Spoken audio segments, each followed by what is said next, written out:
سلطان محمود غزنوی کا دربار لگا ہوا تھا۔ دربار میں ہزاروں افراد شریک تھے، جن میں اولیاء، کتب، ابدال بھی تھے۔ سلطان محمود نے سب کو مخاطب کر کے کہا کہ کوئی شخص مجھے حضرت خضر علیہ السلام کی زیارت کرا سکتا ہے؟ سب خاموش رہے۔ دربار میں ایک غریب شخص بیٹھا ہوا تھا۔ وہ کھڑا ہوا اور کہا کہ میں زیارت کروا سکتا ہوں۔ سلطان نے شرائط پوچھی تو عرض کرنے لگا کہ 6 ماہ دریا کے کنارے چلہ کاٹنا ہوگا، لیکن میں ایک غریب آدمی ہوں، میرے بچے بھوکے ہیں، میرے گھر کا خرچہ آپ کے ذمہ ہوگا۔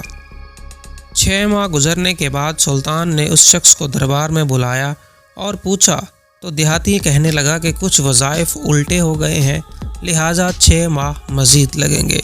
مزید 6 ماہ گزرنے کے بعد سلطان محمود کے دربار میں اس شخص کو دوبارہ لایا گیا۔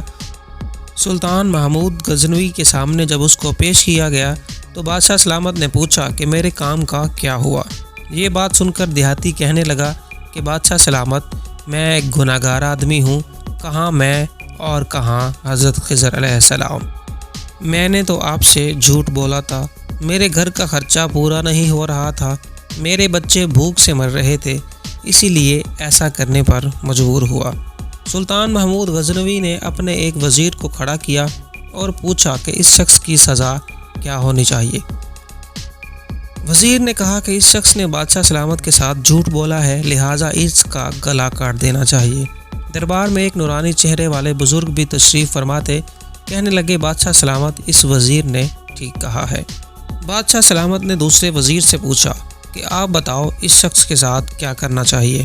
تو اس وزیر نے کہا کہ اس نے بادشاہ سلامت کے ساتھ فراڈ کیا ہے، اس کا گلا کاٹ دینا چاہیے، بلکہ اس کو کتوں کے آگے ڈال دینا چاہیے تاکہ یہ ذلیل ہو کر مرے اور اسے مرنے میں کچھ وقت لگے۔ دربار میں بیٹھے اس بزرگ نے بادشاہ سلامت کی طرف دیکھا اور کہا کہ اس وزیر نے بھی بالکل ٹھیک کہا ہے۔ سلطان محمود غزنوی نے اپنے پیارے غلام ایاز سے پوچھا کہ تم کیا کہتے ہو؟ ایاز نے کہا کہ بادشاہ سلامت، آپ کی بادشاہی سے 1 سال غریب کے بچے پلتے رہے، آپ کے خزانے میں کوئی کمی نہیں آئی اور نہ ہی اس کے جھوٹ سے آپ کی شان میں کوئی فرق پڑا ہے۔ اگر میری بات مانیں تو اسے معاف کر دیں، اگر اسے قتل کر دیا تو اس کے بچے بھوک سے مر جائیں گے۔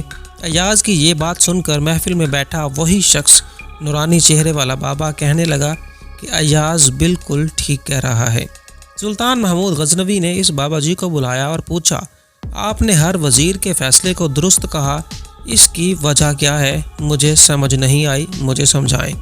بابا جی کہنے لگے کہ بادشاہ سلامت، پہلے نمبر پر جس وزیر نے کہا اس کا گلا کاٹ دیا جائے وہ قوم کا کسائی ہے، اور کسائی کا کام ہے گلا کاٹنا، اور اس نے اپنا خاندانی رنگ دکھایا، اور غلطی اس کی نہیں بلکہ آپ نے ایک کسائی کو وزیر بنا لیا ہے۔ دوسرا جس نے کہا کہ اسے کتوں کے آگے ڈال دیا جائے، اس وزیر کا والد بادشاہوں کے کتے نہلایا کرتا تھا، کتوں سے شکار کھیلتا، اس کا کام ہی کتوں کا شکار ہے، تو اس نے اپنے خاندان کا تعارف کروایا۔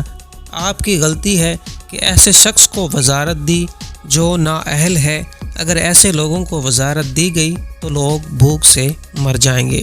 اور تیسرا، ایاز نے جو فیصلہ کیا، سلطان محمود غزنوی ذرا غور سے سنو، ایاز ایک سید زادہ ہے۔ سید کی شان یہ ہے کہ سید اپنا سارا خاندان کربلا میں ذبح تو کروا دیتا ہے، مگر بدلہ لینے کا کبھی نہیں سوچتا۔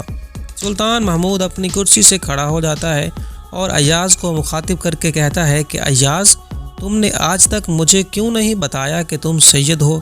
ایاز کہتا ہے کہ آج تک کسی کو اس بات کا علم نہ تھا، ایاز سید ہے، لیکن آج اس بابا جی نے میرا راز کھول دیا ہے۔ جب کہ ان بابا جی نے میرا راز کھولا ہے تو میں بھی آج ایک ان کا راز کھولنے جا رہا ہوں۔ اے بادشاہ سلامت، یہ بابا کوئی عام ہستی نہیں ہے، بلکہ جن کی زیارت کرنے کے لیے آپ بے چین ہیں، یہ وہی حضرت خضر علیہ السلام ہیں۔ تو ناظرین، لوگوں سے محبت کرنا سیکھیے، لوگوں سے پیار کرنا سیکھیے، اور ایک دوسرے کا ادب کرنا سیکھیے۔ ناظرین، اگر آپ کو ہمارے چینل کی ویڈیوز اچھی لگ رہی ہیں تو ہمیں کمنٹ باکس کے اندر بتائیے گا۔ اگر آپ کچھ سجیشن دینا چاہ رہے ہیں تو ہمیں کمنٹ باکس کے اندر لازمی بتائیے گا۔ اپنا خیال رکھیے گا۔ اللہ حافظ۔